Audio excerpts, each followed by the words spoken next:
Olá, boa noite. Estamos online aqui pela página da Ocupação Cultural Coragem, tal, do coletivo Homens em Movimento. Nós hoje estamos com a Bruna Morchi, com a Carolina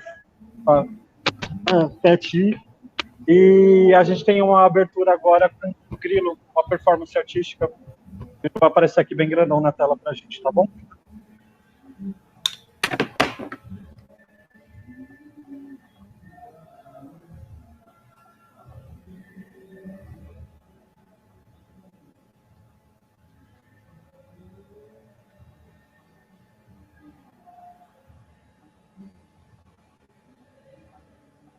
Primeiro, foi um beliscão.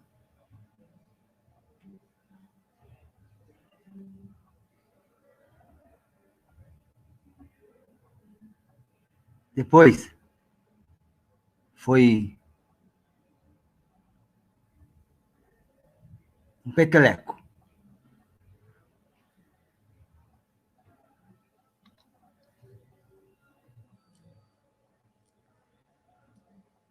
Eu não me contive.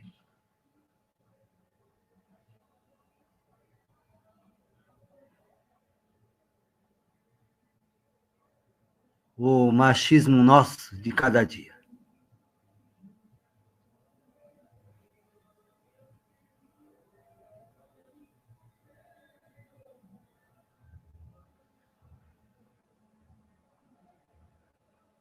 Depois,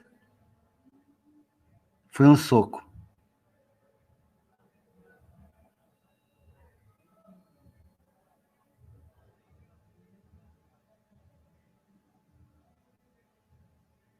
Puxão de cabelo.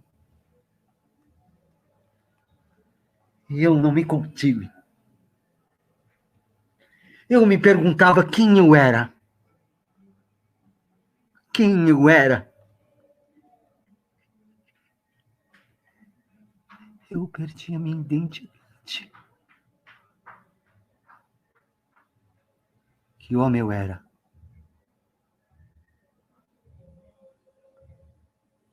As minhas mãos estão manchadas de sangue. As suas mãos estão manchadas de sangue. Um machismo nosso de cada dia.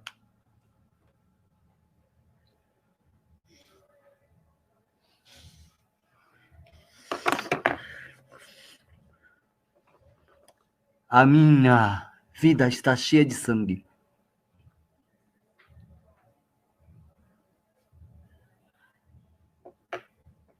Você é responsável pelas agressões que as mulheres sofrem.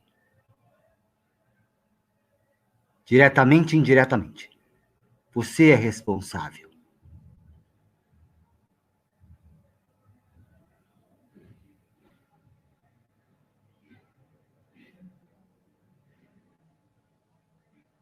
Eu me pergunto quem eu sou.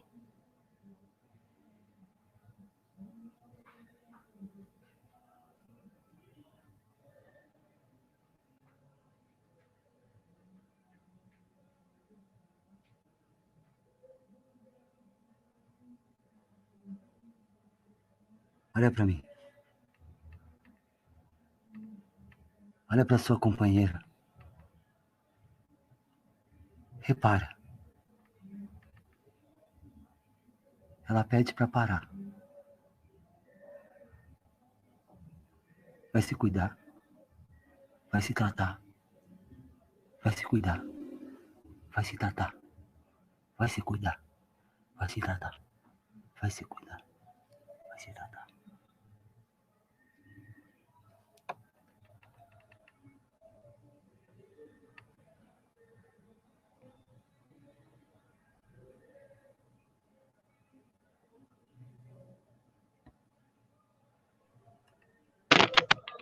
Pô.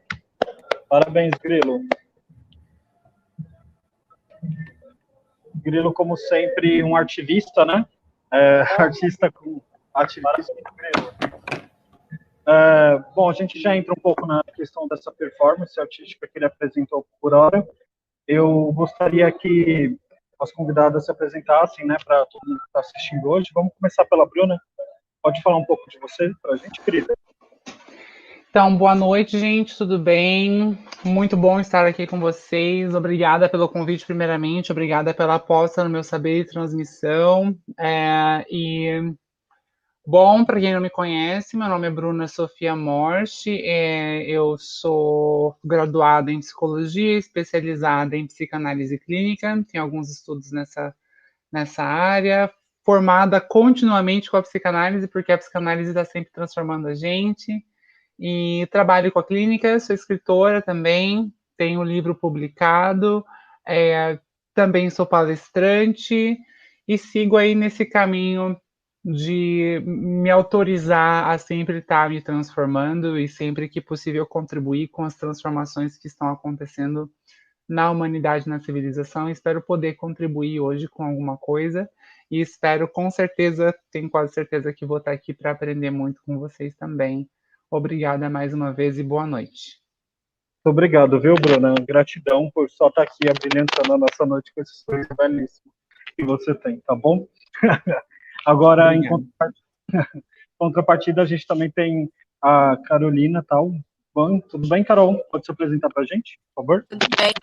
Boa noite para todo mundo. Também queria agradecer o convite. Eu gosto muito de ter espaços de troca, então as lives acabam sendo isso para mim também. E conhecer gente é muito gostoso. E aí já entra conhecer os meninos e principalmente conhecer a Bruna, que a gente teve um contato rapidinho justamente para se conhecer para a live e eu já virei fã, assim. E, enfim. Mas eu sou psicóloga também, sou especialista em psicologia jurídica e eu também sou facilitadora em justiça restaurativa. E eu falo isso para vocês porque alguma das coisas que eu vou falar aqui, eu vou falar sobre a ótica da justiça restaurativa, da cultura de paz e também sou professora. E vamos embora conversar. Obrigada.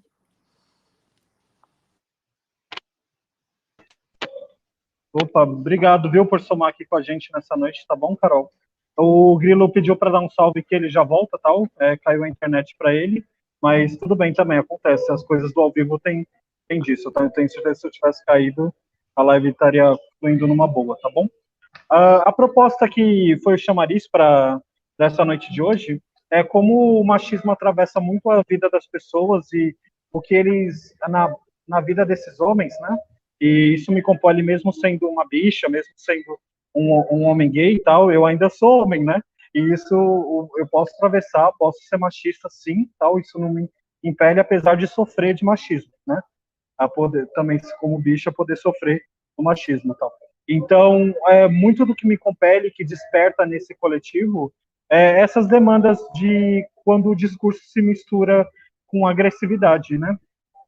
E aí a gente pensou e refletiu muito sobre a melhor maneira de fazer isso, e no meu parecer, nada mais faz sentido do que estar somando com psicólogas, profissionais, para dar um parecer um pouco, aliás, um pouco não, completamente específico sobre essas pautas, né?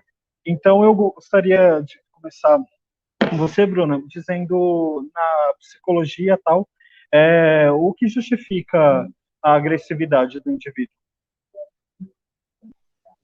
Bom, pode ser várias coisas, né, que podem justificar a agressividade de alguém, mas claramente, né, uma coisa que eu gosto sempre de falar, né, nas minhas transmissões é que a agressividade e o ódio, né, é um sentimento bem primário e bem primordial, né?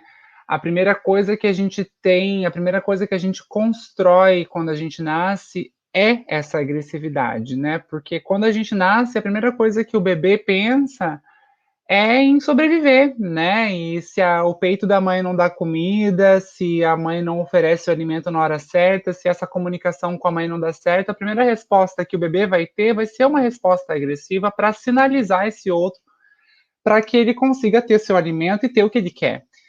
E com o desenvolvimento, né, da civilização, quando esse bebê começa a se tornar criança e começa a ter entendimento de que ele vai ser, então, não só um ser humano, mas também vai ser um cidadão, né, com um gênero instaurado, com uma sexualidade super complexa e com várias vicissitudes que vão para além da natureza do instinto, a gente começa a entrar em contato com o que a gente vai chamar, então, de amor, desejo, né?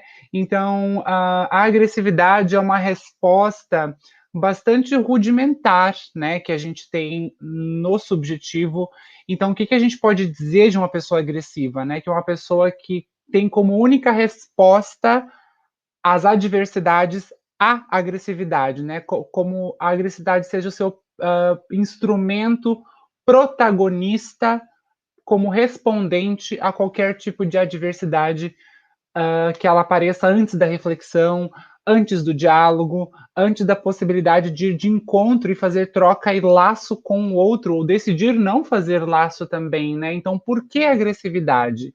A agressividade diz muito de uma falta de saber, né, do seu próprio inconsciente, de algo que falta saber no sujeito, né, de algo que, por não saber, é preciso exterminar algo no outro que está em mim e que eu não sei de mim. Então é muito mais fácil e vívido ver o outro performar aquilo que é do meu sintoma, né? E fazendo esse movimento é uma grande defesa, como que quase a de sobrevivência, para manter preservado o seu lugar e o seu status social, como se isso fosse uma verdade, uma realeza de garantia, quando na verdade não se passa de apenas um mito, né?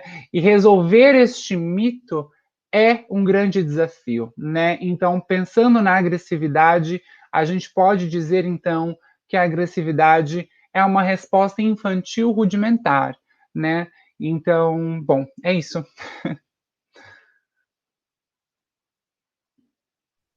Opa, legal. Tô me acostumando com o celular novo. É um pouco duro ainda, fico apertando, mas é isso. As coisas tem disso. E Carol, olhando para o cenário pandêmico, né? A gente percebe muito o índice de mulheres procurando atendimento psicológico, consultas, isso aumentou muito, tal.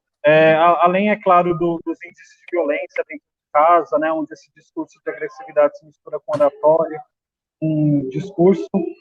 Você tem algum olhar, alguma opinião sobre, assim, para essa procura aumentar durante a pandemia? Eu acho que, de modo geral, a própria pandemia em si, né? É claro que a gente não pode considerar aquela frase ridícula que estamos todos no mesmo barco. Não, não estamos. É muito complicado, porque a partir da realidade de cada um, da classe de cada um, a gente sabe que cada um está experimentando de uma forma, né? E sim, tem grupos que nem foram afetados. E isso é muito complicado. Mas se for pensar em mulheres, a gente está falando, além desse sentido da pandemia, de já ser preocupante para a saúde mental, então aumentaram os transtornos de ansiedade, aumentaram depressão, tem aí algumas expectativas de se ter bastante caso de transtorno de estresse pós-traumático. Mas daí a gente tem essa questão do gênero muito importante. Então, uma coisa que a gente precisa considerar, que é uma pauta até importante do feminismo, que é a parte do trabalho doméstico. Já era uma coisa que sobrecarregava a mulher, né? Se fala aí da dupla, tripla, quádrupla jornada, e na pandemia isso se intensificou, porque se a gente for pensar numa mãe solo, por exemplo, né? Como que essa mãe solo está fazendo com uma criança para trabalhar com uma criança dentro de casa que não pode ir para a escola? Então, isso acaba sendo muito potencializado. E não só mãe solo, né? Às vezes mulheres que têm um companheiro, por exemplo, mas que justamente por essa cultura do trabalho doméstico ser algo da mulher, isso acaba potencializando. Então, não tem como não adoecer num contexto desse.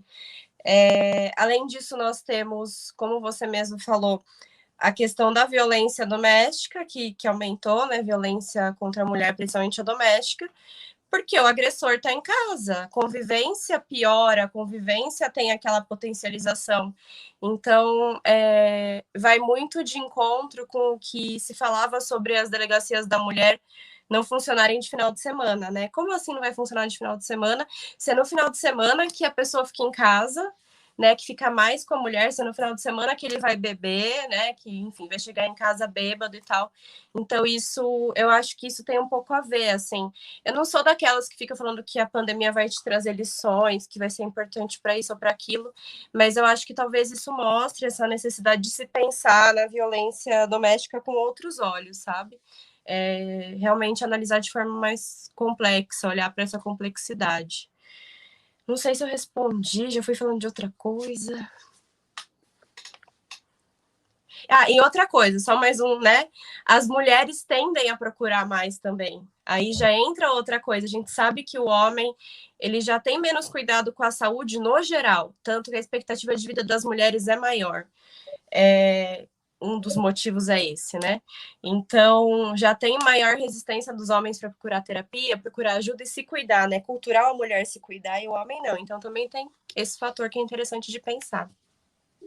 Vou inverter a ordem das perguntas, mas é uma roda de conversa. Se uma se sentir à vontade, pode ir completando, a galera que está assistindo também vai comentando, e a gente vai interagindo assim, né? A ideia é que seja circular o processo, tal. Eu só estou aqui interligando e fazendo os pontos, tá bom?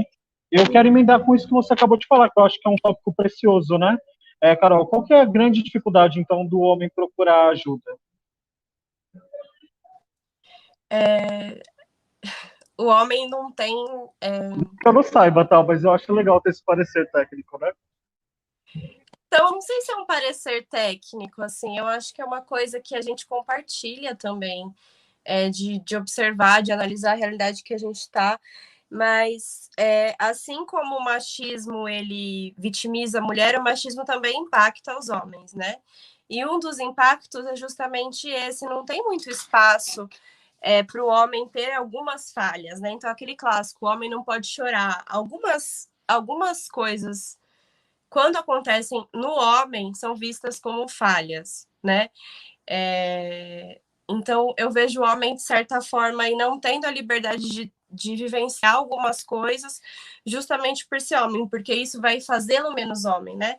Então, aquele básico, o exame da próstata, nossa, né? Não pode, tem piada, e é todo um tabu, e quantos homens morrem por causa disso? Então, é muito complexo essa coisa do cuidado, porque realmente é uma coisa cultural. Além do cuidado, o cuidar ser uma coisa da mulher, o ser cuidado também, o homem não se permite, de certa forma. Então, eu vejo essa dificuldade de procura por saúde, por ajuda no geral, dessa forma. Não sei se faz sentido para vocês, não sei se a Bruna quer complementar também. Eu concordo bastante com o que você está falando, né? É justamente isso, né? A tentativa de fazer o falo viver frente ao homem, né? Então, essa questão de fazer o invencível, né?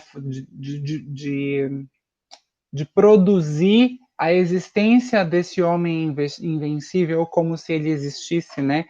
E que isso está muito na estrutura da posição masculina, né? No imaginário do masculino, de que existe o cara, né? Existe o cara que não chora, o cara que dá conta de tudo, o cara que não tem uma doença, o cara que tem relação com todas as mulheres e as melhores mulheres possíveis, né? Então, toda essa cultura, ela se atravessa e ela ecoa, né? Todas essas questões de procurar, de busca de cuidados de saúde mental, física integral, né? E aí a gente vai ter, então, o impacto que é a própria expectativa de vida do homem, né? Eu gosto muito de dizer que as mulheres acabam morrendo do machismo nas mãos de uns homens e os homens acabam se matando de machismos entre as suas próprias mãos, né? Se não é se matando por uma autossabotagem, não é necessariamente falando de suicídio aqui, né? Mas no sentido de, às vezes, morre de uma overdose porque curtiu uma vida muito louca, porque o homem vai dar conta, né? Às vezes, de beber tanto, como é que é o nome? É cirrose, né? Quando bebe bastante, cirrose, E eu lembro quando eu fazia faculdade de psicologia, tinha os corpos, né, nos laboratórios de anatomia, e a gente ia ver, né, os órgãos, né, e geralmente onde eu estudava tinha a indicação em uma homenagem ao corpo de quem tinha aquele órgão ou tinha aquele corpo, e todos os fígados que eram desse tamanho eram fígados de homens, né? Então, de como essa inserção à vida desse corpo que tem que aguentar tudo, né? Está muito inserido na masculinidade, né? E de como isso afeta a vida desses homens, né? Eu acho que isso está tão intrínseco na nossa sociedade, eu falo muito isso, né? Eu demorei muito tempo para procurar terapia, eu demorei muito tempo para entender que tudo que eu sofri, vivi, fez mais forte para estar aqui agora, falando sobre isso, falando sobre minhas questões. Hoje eu consigo falar que eu morei 4 anos e meio na rua, que eu fui expulso de casa por ser gay, eu consigo falar das violências, dos bullying, mas eu também sei o quanto isso me pesa, né? E o quanto isso me arrasta. E eu entendo perfeitamente que o falocentrismo é um grande mal da sociedade. Assim, eu juro que eu só me senti uma pessoa melhor quando eu abri total condição de claro, eu ainda pleiteio por causa desse papel de homem cis na sociedade, mas todas essas questões de vivências que o falocentrismo me traz, eu não vivo isso. Então eu vivo bem pleiteando um lado feminino dentro de mim, sabe? Sendo a bicha espalhafatosa quando eu quero ser, andando de barba quando eu quero, tipo, estando bem, tranquilo, sabe? Eu tô vivendo uma calvície agora, isso tá afetando muito a minha vida e tal. Mas são coisas, são processos, né? E eu cresci à base de uma cultura machista, né? Onde, por exemplo, o meu pai não lavava louça, meu pai não fazia nada, minha mãe era basicamente empregada do lar em tempo integral. Então, tipo, na folga dele, ela estava trabalhando por ele, né? Tipo, ela cuidava da gente o tempo inteiro, e eu sei que o lar de muitas famílias é assim, né? Então, qual é o problema de levantar e ajudar também, de somar no lar, né? Tem famílias que têm essa dificuldade ainda, sabe? Tem homens que não conseguem dialogar com os próprios filhos, né? E acabam repelindo uma estrutura. Talvez eu esteja equivocado, eu não estou trazendo um pouco de vivência pessoal também e de coisas próximas a mim, tal, e vocês podem falar melhor sobre isso. Mas eu sinto que algumas famílias, tá? Não estou dizendo todas, repelem muito o que viveram, né? Dentro dos seus próprios lares, dentro da sua infância e tal. E isso é prejudicial, né? Porque o machismo acaba passando de geração para geração, né? Uma estrutura que eu não consigo entender, por exemplo, até hoje, quem tem preconceito com canhoto, sabe? Tipo, é uma coisa estrutural boba, idiota, mas tem muita gente que eu ouço muito, porque eu sou canhoto, né? Então essas conversas chegam muito fácil para mim, de que criança estão apanhando porque está escrevendo com a mão esquerda, sabe? A gente tem uma estrutura social que não funciona, né? E não compele para as vidas, tal. E aí isso compele na agressividade, compele no machismo, mas é isso, eu tô falando um pouco aqui e tal. Vocês têm alguma coisa a acrescentar sobre o que eu estou fazendo? Então, isso me fez pensar na própria predominância cristã que a gente tem, né? Que a gente não precisa ser cristão para viver uma vida cristã, né? Porque a gente cresce com essa cultura, né? Então, basta a gente olhar para a Bíblia, né? A Maria teve um filho virgem, né? Deus não chegou para fecundar, Deus não desceu para cuidar desse filho que se chama Jesus, né? E Jesus foi adotado por um outro homem, né? Que é o José, que nem é tão protagonizado no próprio livro sagrado, né? Então, pensando nesse sentido de como o grande gozo da paternidade na sociedade ainda se resume em apenas fecundar uma mulher, né? De como a gente, na própria experiência clínica, a gente percebe mulheres ainda casadas, frustradas, e falam assim, meu Deus, mas meu marido queria tanto ser pai, mas depois que o filho nasceu, só sou eu que cuido, né? Porque o que bastou para aquele homem é que o espermatozoide dele venceu. E às vezes eu fico pensando, gente, foi só o espermatozoide que venceu, mas teve um óvulo que desceu ali também e grudou no útero, né?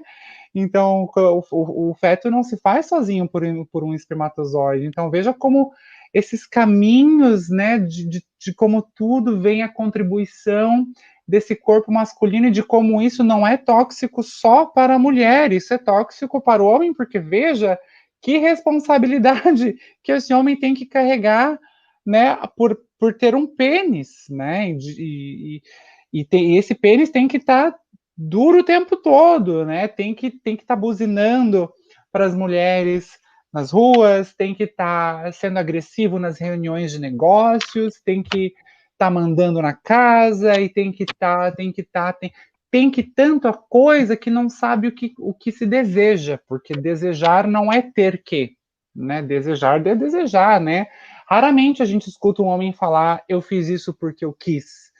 Geralmente o discurso que o homem faz, eu fiz isso porque eu sou homem. Né? Então, o que isso quer dizer quando um homem faz isso? É difícil a gente escutar uma mulher, eu fiz isso porque eu sou uma mulher. Porque ser mulher já, né, não é o melhor caminho, né? Não é fácil. Claro que também não é fácil ser homem, né? Mas veja, como também é difícil ser homem, porque ter que responder eu fiz isso porque eu sou homem é uma grande renúncia ao desejo. E, portanto, uma renúncia à vida, né? Porque na psicanálise a gente vai dizer que o desejo é por onde escoa a pulsão de vida, né? Se não há desejo, fica na pulsão de morte. E se há pulsão de morte, a gente tem, então, expectativa de vida menor, né? Veja como as coisas se encaixam de certa forma, né? Então, enfim, eu vou engatando uma coisa na outra, mas acho que isso é coisa de psicóloga. A Carol deve me entender. Bom, é isso que me ocorreu quando ai, desculpa, aqui tá Kido, o seu arroba. Kido. É Kido, pode chamar de Kido? É Kido mesmo. Sempre foi, tá sempre joia. será. Mas pode chamar de então bicha, tá bom, pode então... chamar de garota, de bonita. Tá bom, não tem problema, tá? Kido, isso. então, isso que foi o que me ocorreu quando o Kido fez o seu parecer. Não sei se a Carol tem alguma coisa também para dizer. Não, eu achei muito válido isso que você falou de... Gente, eu tô anotando tudo aqui, tá? Porque eu vou tentando organizar as ideias, que eu não sou muito boa, mas eu tento. Essa coisa do não escolher desejar, né? Eu não tenho muita escolha, eu tenho que ser esse tipo de homem aí, que é o tipo de homem que é aceito, é o tipo de homem que é venerado. Eu vi outro dia sobre aquele... O MC que morreu lá, que caiu da sacada. É não isso, sei, né? mas eu sei que isso aconteceu. Hã? MC Kevin, né, Carolina? Isso, né? E daí uma análise, assim, porque tiveram alguns discursos vazios, falando que foi a monogamia que matou ele, enfim, não vou nem entrar nisso. Mas, assim, eu vi algumas análises falando do que ele também não escolheu muito o que ele era, né? A partir do momento que ele conseguiu o sucesso, o que ele tinha ali? O dinheiro, as mulheres, né? E se a gente for ver também, a base é o homem branco, né? Da elite. Então, assim, ele não quer ser um homem branco da elite, porque a gente sabe que ele não quer alcançar esse patamar por quem ele era, de onde ele veio. Mas, assim, o consumir mulher estava muito nessa questão de status para ele. E por que se produzem esses homens, né? São homens que vão sendo produzidos por essa cultura, que foi até o que a Bruna falou outro dia, eles viraram meme, né, Bruna? Até se você quiser falar disso, eu achei isso quando a gente estava conversando para se conhecer, achei genial, assim, chegou num ponto que eles já viraram meme, porque é uma coisa que parece que é de fábrica, né? Foi feito ali na fábrica aquele tipo de homem que a gente até parece que consegue adivinhar o que vai falar, o que vai fazer. Então eles viraram um meme, assim, mas eu pensei nisso quando você falou dessa coisa do não escolher desejar, não se escolher ser nada, porque você já tem que ser aquilo. E me vem muito à cabeça aqueles chás revelação, sabe? Que eu acho terrível. Então, assim, Odeio. parece que é péssimo, né? Cafona, enfim. Mas você já está falando assim, bom, menino é azul, então ele vai ser isso, isso e aquilo, né? Ele vai usar essa e aquela roupa, ele vai poder ter essa e aquela profissão. E a gente pode pensar também o quanto isso é violento. O quanto você limitar as pessoas dentro dessas caixinhas de gênero ou tantas outras caixinhas que a gente acaba fazendo, o quanto isso é violento com as existências, porque limita. Você limita a existência das pessoas, né? É muito complicado, porque até onde um menino, um homem pode ir, né? Até onde um menino, um homem pode se expressar de forma que ele não deixe de ser menino, não deixe de ser homem aos olhos da sociedade, né? É aquela coisa, um homem gay. Hoje eu ouvi assim, não, mas ele é homem, homem? Dona, mas o que você está querendo dizer? O que é ser homem, Quantas homem? vezes já ouvi isso? Quantas vezes? Né? Que você Quem é gay, a você mulher não da é relação? homem. Quem é a mulher da relação? Uhum. Nossa, meu olho vira. Se o seu virou agora, querido, o meu tá virando até hoje. Nossa. Sim. É uns processos, né? E, por exemplo, Grilo, você que é um homem hétero cis, tal, como atravessa para você essa masculinidade empurrada, né? Você chegou aos 50 anos, está solteiro, em algum momento foi te perguntado, sabe, tipo, questionado a sua orientação sexual simplesmente por ter vivido uma vida sem uma companheira do lado? Várias vezes, né? As pessoas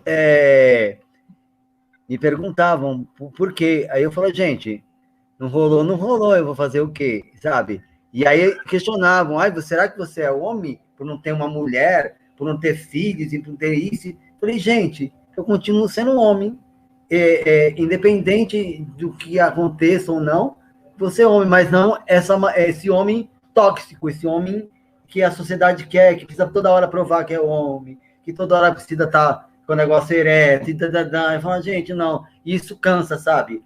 Porque aí você tem, toda hora você que tem que provar sua masculinidade. E você é um homem, enfim, ponto, sabe? Você não precisa, sabe? Porque as pessoas... E aí vem com essa coisa, você tem que ser agressivo. Todo homem, quando nasce, ele tem que ser um homem viril, forte, agressivo. E aí ele tem que tratar a mulher como submissa, bababá. Aí eu falo, não, gente. E eu vejo isso, sabe? As pessoas cobram muito da gente, assim. Aí eu falo, e aí eu dou uma bad, eu falo, mano, não. Deixa eu viver, sabe? Se o homem é hétero, solteiro, deixa ele viver, sabe? A vida tá aí para viver, independente de que as pessoas, se ele vai se relacionar ou não, sabe? E isso tem a ver, porque quando o homem é cobrado, ele se torna agressivo.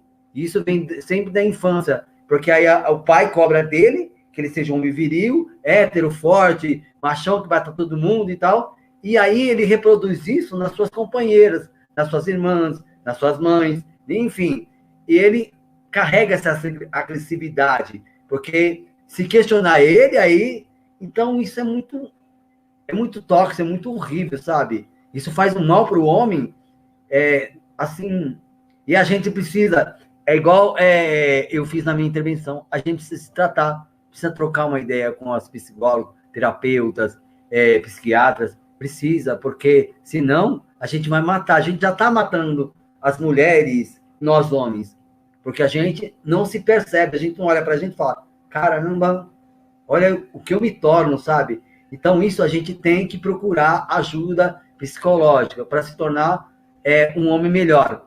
E aí é isso, Kido. Eu acho que indo um pouco mais além, homens não procuram ajuda as falas já trazidas aqui, né? Eu posso contar nos dedos as vezes que homem hétero cis me procurou para desabafar alguma coisa de fórum muito pessoal, sabe? Que chorava e que entrava em alguma questão muito particular, assim. É muito difícil, é como se tivesse uma muralha da China carregando sobre as costas, é algo muito intenso, sabe? E é muito difícil para eles serem héteros. É muito, nossa, o falocentrismo é muito forte na vida desses homens, assim, então, eu não estou indo de deboche, tá? Quando a gente se liberta disso, a gente tem esse olhar tão distante, tão que não é meu, sabe, tipo, é um processo, assim, que eu não passo por isso, assim, sabe, tipo, se é questionado minha masculinidade, eu ando na quebrada, eu dialogo com a quebrada, eu falo pajubá, eu falo a língua dos manos, né? Eu falo um português polido por causa da minha faculdade, mas eu sei dialogar, eu sei conversar. E é isso, e quando me cobra uma postura, eu tô usando uma meia rosa agora, sabe? Tipo, todo mundo fica, tipo, de piadinha, comentário assim, foi essa época que eu me importava com isso, sabe? Hoje eu tô bem em paz, eu tô bem tranquilo, de viver a plenitude, tipo, de estar em paz, de escolhendo a roupa que eu quero, do jeito que eu quero me vestir, né? Isso é muito além de sexualidade, do que eu sou, sabe? Tipo, é muito além de caráter também, sabe? É uma estrutura muito pessoal, muito particular, né? Só coincidiu de eu ser uma pessoa que não cumpre esse papel de heteronormatividade, né? Mas a gente tem homens também sensíveis, né? Sentimentais dentro desse papel, performando essa masculinidade, essa sexualidade e a cisgeneridade que sofrem, né? Por não cumprirem essas questões pessoais que refletidas, tal. E aí, só vou me estender mais uma pergunta que você estava ausente, Grilo. Você, em algum momento, já sofreu o peso dessa masculinidade, desse falocentrismo na sua vida? Sim, já. Tá. Quer explorar, quer falar um pouquinho sobre isso, tal? Não. Tá bom, beleza. Eu tenho uma pergunta tanto para a Bruna para a Carolina, elas que são psicólogas e terapeutas. Eu queria perguntar para vocês que quando os homens vão procurar vocês, eles percebem essa questão da agressividade, desse falocentrismo, eles começam a se questionar quando eles vão procurar vocês, eles percebem essa agressividade, essa coisa, como eles tratam a companheira, e eles procuram se melhorar como seres humanos. Eu não falo como homem, mas como um ser humano, sabe? Que está na Terra para viver, assim, sabe? Essa é a minha pergunta para vocês duas.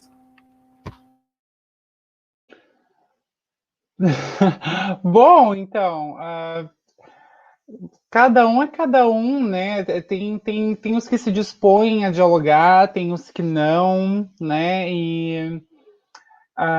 Mas existe sempre uma resistência, né? No sentido de até na própria clínica, assim, até o homem conseguir se permitir falar sobre aquela angústia pessoal, íntima, né?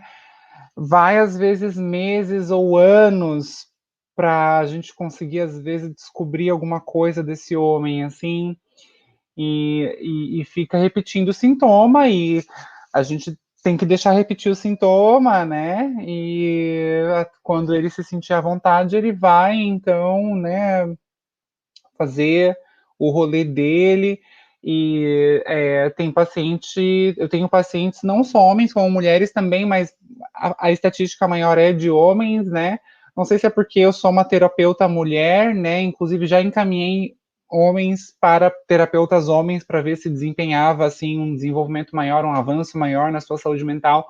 Mas os pacientes homens que às vezes eu tenho, que eu já experimentei o caso clínico, né, de análise, até eles falarem de alguma coisa sobre ser um homem para uma mulher e como essa mulher é para ele enquanto homem, muitas voltas que eles dão, assim, até chegar, né, e às vezes na clínica eles vêm com umas mirabolâncias, assim, que eu acho, assim, uma resistência na fala de que às vezes a gente tem que cortar e falar assim, não, mas você fez isso porque você quis? Né? E daí eles param, eles não conseguem responder, né? Então, de como essa cultura machista, cultura do estupro, ela cega esses homens com as suas identidades, né? Então, uma falta de noção de si mesmo, né? E também né, os boys da vida, né? Que a gente se esbarra por aí, são os únicos que eu consegui ter algum tipo de conversa, né, na minha experiência pessoal, foram os caras que eu cheguei a ter algum tipo de intimidade, né, no caso um namorado, né, de longa data, mas assim, boy de rolê, assim, que ficou uma vez ou outra e fica uma amizade e tal, difícil conhecer alguma coisa da vida desses homens, assim, difícil eles se disporem a colocar as suas narrativas, as suas histórias, né, a compartilhar ao lado de uma mulher, né? Isso fica muito no futebol com os amigos, mas aí o futebol com os amigos é o futebol com os amigos, então também tem um entrave aí, porque o que meu amigo vai dizer se ele descobrir que eu, sei lá, decidi beber um martini do que uma cerveja? O que meu amigo vai achar se ele descobrir que eu fiquei com uma mulher preta? O que meu amigo vai achar se ele descobrir que eu fiquei com uma mulher trans, uma mulher gorda, uma mulher que não é, que está na propaganda da cerveja? O que ele vai descobrir? O que ele vai achar se eu, sei lá, qualquer outra coisa, entendeu? Então, tem um entrave também nesse ritual e nesse pacto que os homens têm entre si, né? Então eles não se abrem eles não se abrem muito para ninguém, né? Na verdade, o que eles fazem é uma canalização de energia, né? Que vem muito desse rudimentar da primeira pergunta que o Kido trouxe sobre o que motiva a agressividade, né? A gente tem vários dispositivos sociais e civilizatórios que motivam os homens a serem agressivos, né? Porque vai no grupo de amigos, só dá para falar sobre aqueles assuntos que compactuam e que fazem parte do pacto, que quase que um pacto que se doa o sangue para ser homem. Né? Então, vai no futebol com os amigos, tá, conversa, troca uma conversa, mas tá trocando o quê? Né? Vai pro barzinho com fulano bebê para falar sobre o quê? Né? O que você quer compartilhar? E daí, quando ele é como se fosse uma sinuca de bico, um beco sem saída, que se vai com os amigos, vai com a namorada, vai seja lá onde, o cara não tem para onde correr e aí não vai nem procurar terapia, sabe? Então, inclusive as próprias mulheres machistas também, né? No sentido de tipo, como assim? Não foi isso que eu esperava de um homem, né? Que namorado é esse que você é? Que tá amolecendo nessa hora, né? Então, tem também muito disso, né? E como está sendo difícil para as mulheres também, né? Porque as mulheres não têm mais paciência para esses homens que temos hoje aqui no circuito predominante masculinista, né? Como a Carol falou, o homem já virou um meme, né? Eu estava conversando com uma amiga esses dias, ela perguntou para mim, como é que tá os boys e tal? Daí a gente já começou a fazer piada já, né? Tipo, quando ele te chama assim, oi princesa, aí a gente já começa a dar gargalhada, porque a gente já sabe que só vai vir besteira depois disso, né? Então, aí a gente fica assim, já está muito previsível, já está muito, né? Então, como já tem uma receita, essa receita do ser homem já está muito desvendada, né? Então, como perdeu a graça esse ser homem, né? Perdeu o sal. E como falta tempero, os homens não estão conseguindo renovar isso, né? E aí, nesse impasse, as mulheres ficam muito confusas ao até que ponto dá para ser mulher para um homem, e o homem, que mulher é essa que está nessa frente? Então, o que eu sou frente a essa mulher? Então, uma crise de identidade dos dois lados de gênero, né? E pensando nesse sentido, é o famoso de que a gente tem, inclusive, no feminismo, né? Você não é instituição de reabilitação para ensinar macho, né? Muitas mulheres falam isso, né? Eu não estou aqui para ensinar homem e não sei o que, não sei o que. Será que é bem assim, gente? Porque as relações, a via de acesso ao amor é, de fato, entrar em contato com o fúrio e com a falta de saber do outro também, né? Então, aprender através do diálogo, nem isso mais está sendo possível, porque está todo mundo muito sem paciência, todo mundo muito intolerante, sabe? Então, a gente vê de um lado mulheres muito cansadas e do outro homens muito resistentes. Então, a gente está vivendo um momento em que o diálogo entre gêneros está muito difícil, sabe?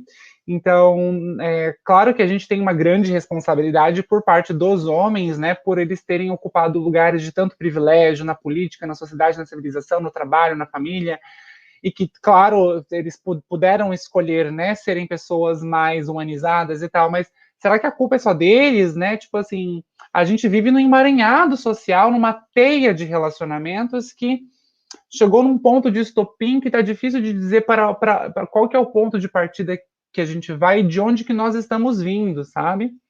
Enfim, fui completamente esquizofrênica no que eu estou falando, mas eu acho que eu consegui expor um pouco da minha ideia. Nossa, eu posso só aproveitar um gancho de uma coisa que você falou? Pode ser? Quer dizer, você falou zilhões de coisas, dava para abrir várias abas, assim, porque. Mas o que me pegou foi essa questão do pacto que você falou, e você deu o exemplo do futebol com os amigos. É muito interessante o quanto a amizade masculina ela é muito rasa. é muito difícil, né, masculina, assim, dentro desse padrão que a gente falou, cisnormativo, heteronormativo, o quanto é difícil você se abrir, porque a partir do momento que você se abre, você mostra sua vulnerabilidade. Como homem, você não pode ser vulnerável, né? E da mesma forma que você deu esses exemplos, como que eu vou falar que eu fiquei com uma mulher negra, uma mulher gorda, uma mulher trans? Me veio à cabeça um filme que eu assisti essa semana, tá na Netflix, que chama Assassination Nation. Até agora não tinha a tradução. Você assistiu? Nossa, eu quero conversar com você depois sobre. Mas assim, eu pirei no filme, eu curti muito. E quando você estava me falando isso, me veio à cabeça, né? Tem um personagem do filme, desculpa o spoiler, mas é uma parte mínima, que ele é ali um menino padrão, tal, aquela coisa da escola estadunidense, né, até descobrirem que ele ficou com uma menina trans. Aí ele vai ser tratado, talvez não igual, mas muito parecido com a forma que uma mulher trans seria tratada, né? Então, assim, é como se ele tivesse uma linha, assim, um limite, né? Então, eu tenho os meus privilégios, e eu não quero abrir mão dos meus privilégios, então eu não vou contar pro cara do futebol que eu fiquei com uma mulher trans, porque a partir desse momento eu tô abrindo mão dos meus privilégios como homem, assim. Então eu vejo muito esse pacto dessa maneira e indico esse filme porque eu acho que tem muito a ver com o que a gente está falando hoje, sobre essa questão, além da agressividade, mas da violência mesmo como uma cultura, sabe? Eu não sei, faz sentido para você, Bruna? Você, enfim. Mas eu fiquei muito Faz. pensando nisso. E faz muito sentido, tanto que agora eu vou falar outro spoiler.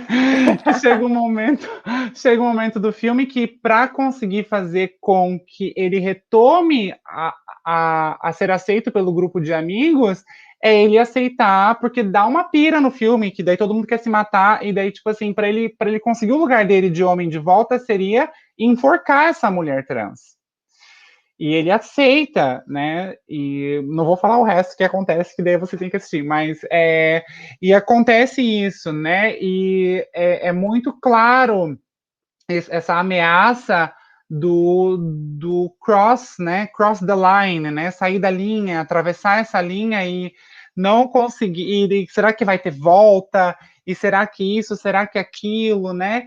E assim, eu acho muito engraçado também, agora bem dispersando não, mas também engatando, mas com uma coisa um tanto superficial, mas acho que pode ser que engate algumas coisas.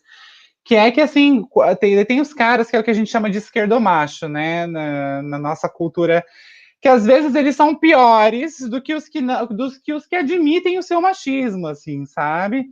Lobo vestido em pele de cordeiro, né? Isso, que às vezes o cara acha que leu Bukowski, o cara já sabe tudo sobre, tipo, o que uma mulher precisa, o que uma mulher quer e que não sei o quê. E aí a gente fica assim, gente, nós, enquanto mulheres, a gente também teve que.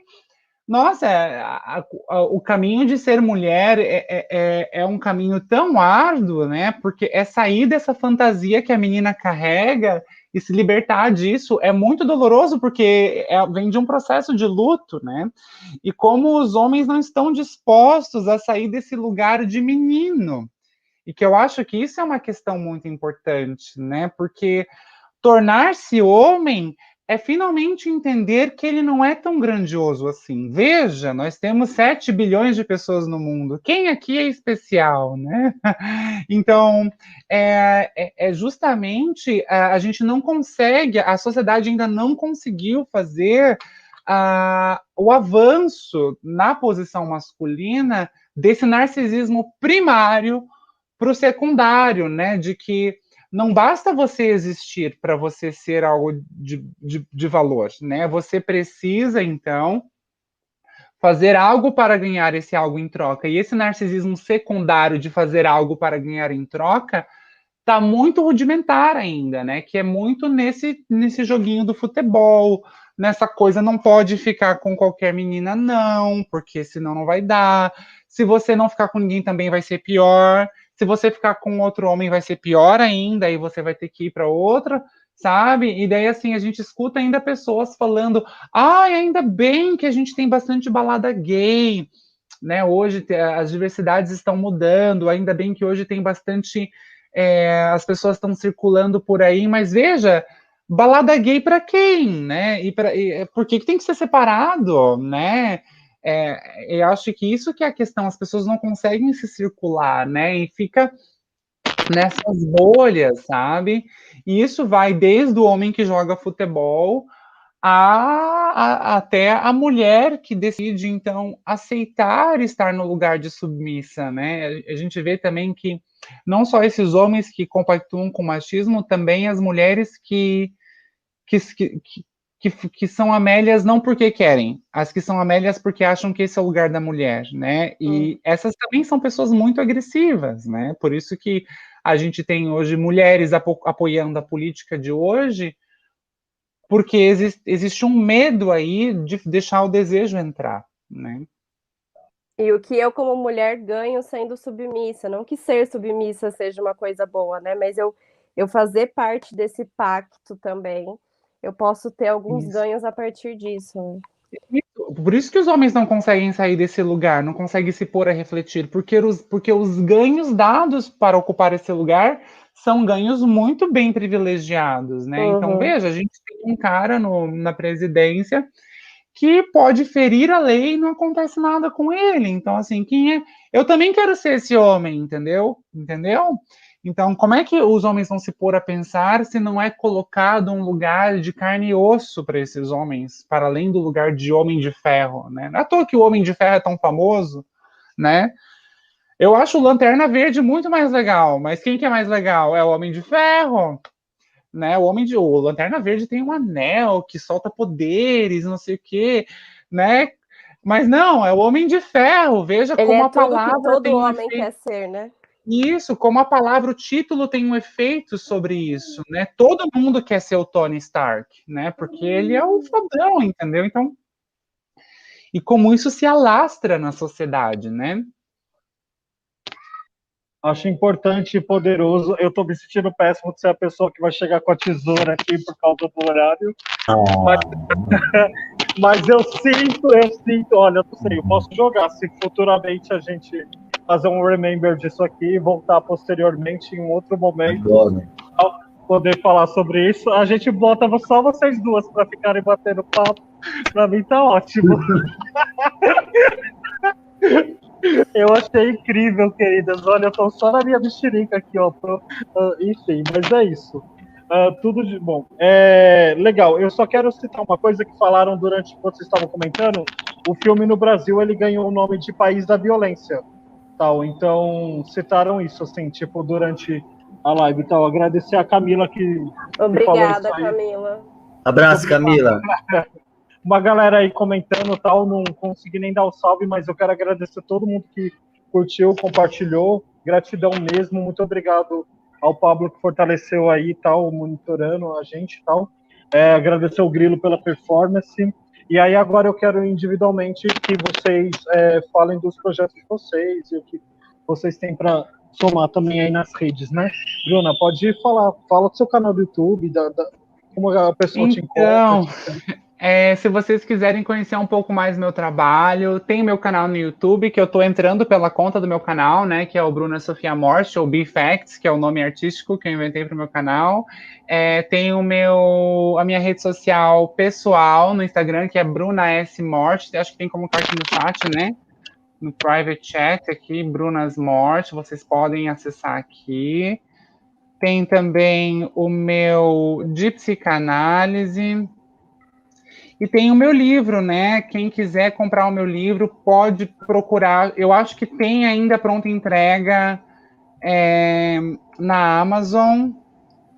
Tá aparecendo na Amazon. Aí, e tem também tem comigo, vocês podem também comprar comigo, que daí eu posso dar um autógrafo também para vocês. E também tem. Vou entrar em contato.